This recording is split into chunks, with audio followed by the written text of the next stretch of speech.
Antes de começar, eu gostaria de te fazer uma pergunta bem direta. Você já sentiu que não importa quem ganhe a eleição ou qual tecnologia nova apareça, parece que a engrenagem do mundo nunca muda de verdade? Como se o roteiro já estivesse escrito e a gente só estivesse seguindo as marcações no chão? Pois é, muita gente chama isso de destino, outros chamam de política, enfim. Mas se a gente começar a puxar o fio da meada, a gente sempre cai no nome. Um sobrenome, na verdade. Rockefeller. Hoje eu não vou te dar uma aula de história chata. Eu quero te mostrar como esse nome está em lugares que você nem imagina. No remédio que você tomou de manhã e até no motivo de você estar pagando tão caro na gasolina e no mercado. Prepara o café mais uma vez. Senta aí e vamos bater um papo, porque o buraco é bem mais embaixo do que parece. E como tudo tem um começo, tudo começou com um cara chamado John Rockefeller. Sabe aquela ideia de self-made man? O cara que começa do nada e fica rico? Ele foi o exemplo máximo disso, mas com um detalhe: ele era implacável. Ele não queria apenas ser rico, ele queria ser o único. Ele criou a Standard Oil e, em pouco tempo, o cara controlava 90% do petróleo dos Estados Unidos.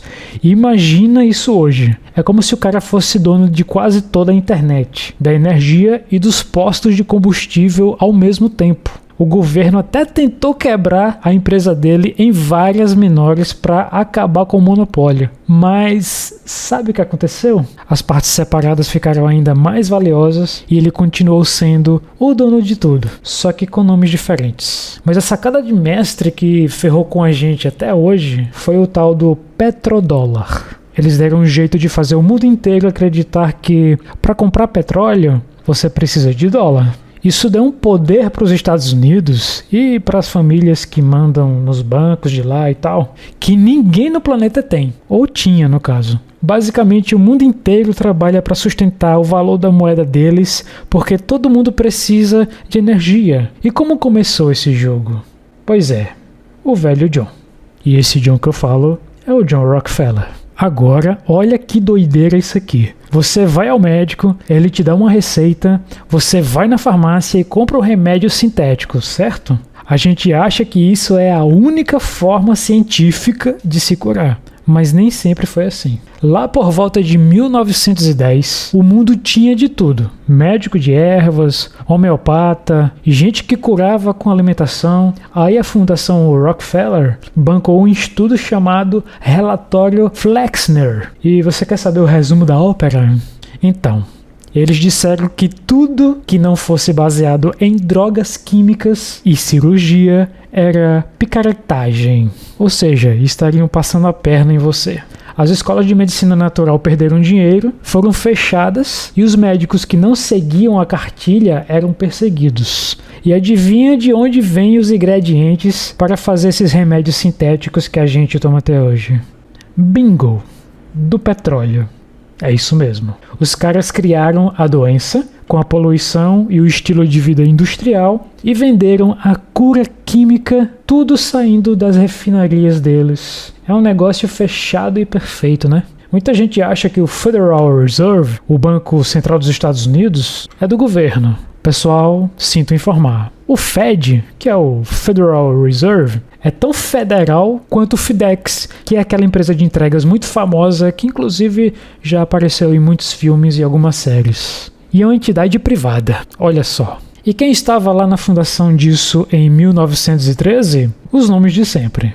Os Rockefeller, junto com os Rothschild e outros magnatas. Eles criaram um sistema onde o governo pede dinheiro emprestado para um banco privado e paga juros por isso. Isso gera uma dívida que nunca pode ser paga. Quando você ouve falar de inflação, que seu dinheiro não dá mais para comprar nada, lembre-se, tem gente que tem o poder de imprimir esse dinheiro e decidir quanto ele vale. Eles controlam a torneira, assim dizendo. Se eles abrem a torneira, tem festa. Se eles fecham, tem crise. E nas crises, quem tem dinheiro de verdade compra as empresas que sobraram a preço de banana. É o jogo mais antigo do mundo. E essa parte que eu vou falar agora vai doer um pouco, mas a gente precisa falar sobre. Sabe o modelo de escola que a gente tem? Alunos em fila, sinal toca, você levanta, o sinal toca, você come, obediência total ao professor, tarefas repetitivas. Isso te lembra alguma coisa? É uma fábrica, né? Quem sabe? Pois é, os Rockefeller investiram pesado na educação pública lá atrás, através do General Education Board. Mas não era porque eles queriam que todo mundo fosse gênio. Tem uma frase famosa, que dizem ser do Rockefeller, que é a seguinte: eu não quero uma nação de pensadores, eu quero uma nação de trabalhadores. Eles precisavam de gente que soubesse ler instruções básicas e operar máquinas, mas que não tivesse o espírito crítico de questionar por que estavam trabalhando 12 horas por dia para enriquecer o patrão. A escola, do jeito que é hoje, foi desenhada para ser uma linha de montagem de cidadãos obedientes. É engenharia social pura.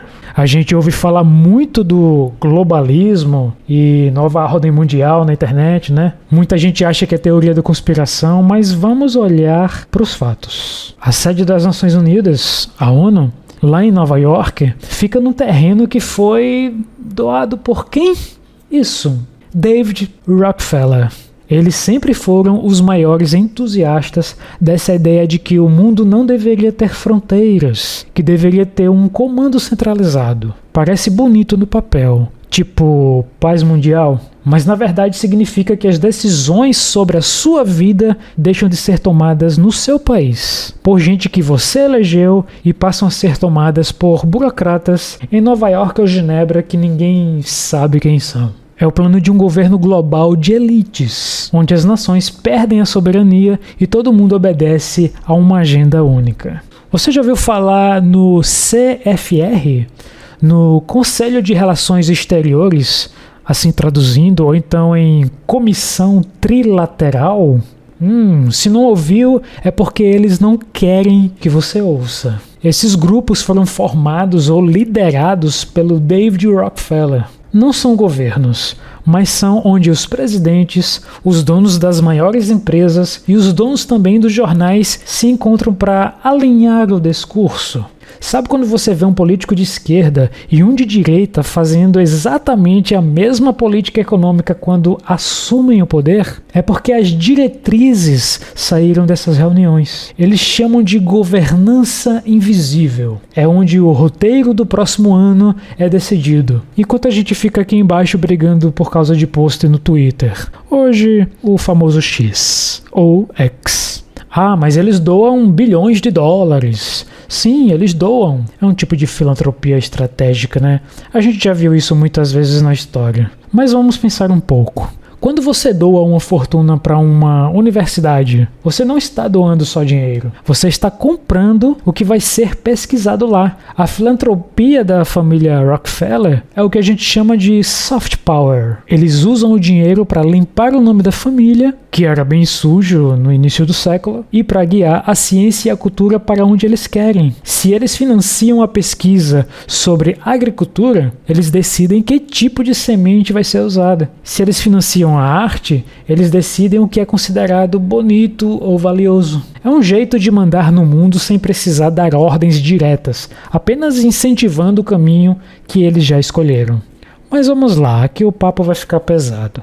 Existe um registro histórico de que a Fundação Rockefeller financiou estudos de eugenia lá no começo do século XX. Para quem não sabe, a eugenia é aquela ideia absurda de selecionar quem deve ou não nascer e se reproduzir para criar uma raça melhor. E eu vou colocar esse melhor bem entre aspas mesmo, sabe?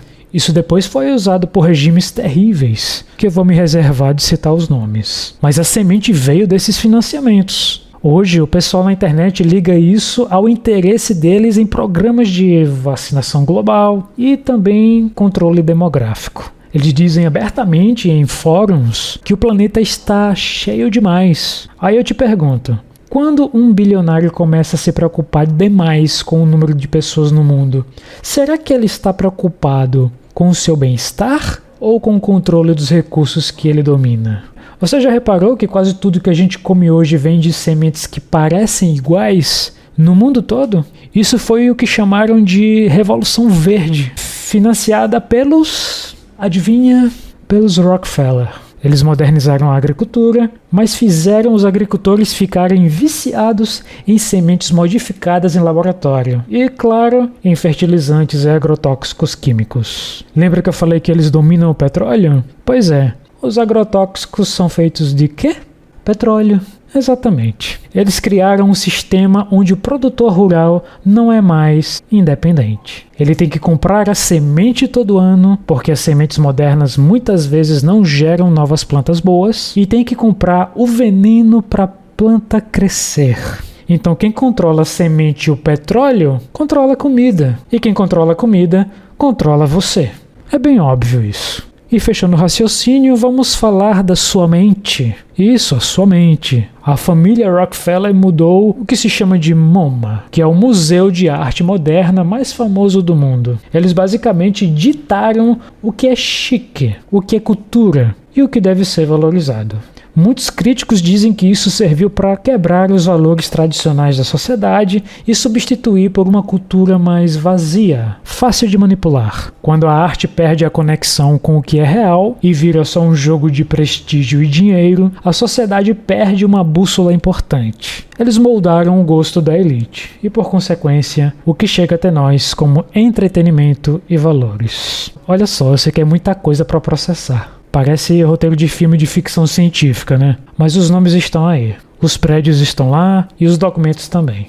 A grande questão não é se os Rockefeller são vilões de desenho animado. O ponto é que eles entenderam como o poder funciona. Ele não é feito de gritos, ele não é feito de estruturas. Eles construíram as estruturas na medicina, no dinheiro, na escola e na comida. A gente vive dentro de um aquário que eles ajudaram a montar. E o primeiro passo para tentar sair do aquário, ou pelo menos entender por que a água está suja, é perceber que o vidro existe. Mas e você? O que acha disso tudo? Acha que é só o curso natural do capitalismo ou tem um plano muito bem amarrado aí por trás? Comenta aí embaixo, porque eu quero saber se você tinha percebido essas conexões. E se esse vídeo abriu sua cabeça de alguma forma, você já sabe. Deixa aquele like e já manda pro seu amigo que acha que o mundo é movido pelo acaso. Valeu por ter ficado até aqui. Aqui é Scott do canal Scott Verso. Até a próxima. Valeu, falou e fui.